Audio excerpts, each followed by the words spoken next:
പട്ടാമ്പി വിളയൂർ പഞ്ചായത്തിൽ പുതുതായി നിർമ്മിച്ച ബഡ് സ്കൂൾ ഓഗസ്റ്റ് 8-ന് നാടിന് സമർപ്പിക്കും.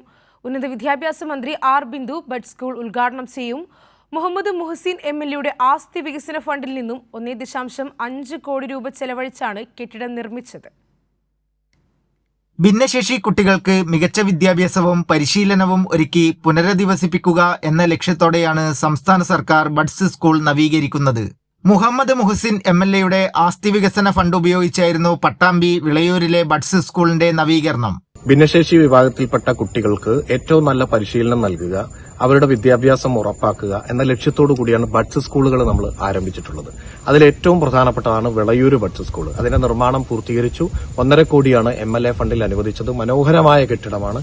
അതിന്റെ പൂർത്തീകരിച്ചതിന്റെ ഉദ്ഘാടനം നിർവഹിക്കപ്പെടുകയാണ്. 4 കെട്ടിന്റെ രൂപത്തിലാണ് കെട്ടിടം നിർമ്മിച്ചിരിക്കുന്നതെന്ന് വിളയൂർ ഗ്രാമപഞ്ചായത്ത് പ്രസിഡന്റ് MK ബേബി ഗിരിജ പറഞ്ഞു. വിളയൂർ ഗ്രാമപഞ്ചായത്തിലെ വലിയ ഒരു ആഗ്രഹമായിരുന്നു നമ്മുടെ ബഡ്സ് കുട്ടികൾക്ക് ആധുനിക സൗകര്യങ്ങളോടുകൂടിയും സജ്ജീകരണങ്ങളോടുകൂടിയുള്ള ഒരു നല്ല കെട്ടിടം. ഇപ്പോൾ നമ്മളുണ്ടാക്കിയ ബഡ്സ് സ്കൂള് ബഹുമാനപ്പെട്ട MLAയുടെ 1.5 കോടി രൂപ ചിലവഴിച്ചുകൊണ്ടാണ് ഒരു 4 കെട്ട് മോഡലിലുള്ള വളരെ ഭംഗിയാർന്ന ഒരു 7 ക്ലാസ് മുറികളോട് കൂടിയ വളരെ ഭംഗിയുള്ള ഒരു കെട്ടിടമാണ്. വിളയൂർ ഗ്രാമപഞ്ചായത്തും കുടുംബശ്രീയും ഒത്തുചേർന്നാണ് ബഡ്സ് സ്കൂളിന്റെ പ്രവർത്തനങ്ങൾ നടത്തുന്നത്. കൈരളി ന്യൂസ്, പാലക്കാട്.